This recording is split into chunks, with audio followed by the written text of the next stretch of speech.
Assalamu alaikum wa rahmatullahi ta'ala wa barakatuhu. Yan uwa barkaku da shiga wannan tashar tamu ta Umar Fasaha. Insha Allah a wannan bidiyon namu na zan nuna muku yadda ake samun kuɗi a cikin TikTok. Ana samun kuɗi a cikin TikTok amma sai kana da dimil abu ne sannan za ka fara samun kuɗi a cikin TikTok. Ka kalli wannan bidiyon zan nuna ma har ƙarshe.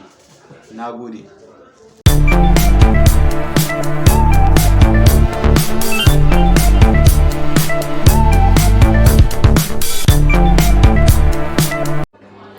Yauwa ga yanda za a yi ka samu kuɗi a cikin TikTok. Idan ka shiga cikin TikTok wajen kwanti in ka kunga wajen kwanti ina ne na sai in danna inda aka rubuta util play creator. Yauwa ka danna nan.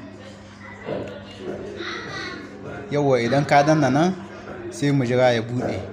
Daman dole sai ka samu dimil abu ne sannan ya buɗe. Kun gani sai ka zo ka danna inda aka rubuta kado da bidiyo. Yauwa ka danna nan.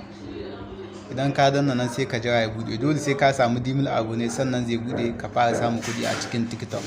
Kun ga nawa har ya bude na fara samun kuɗi.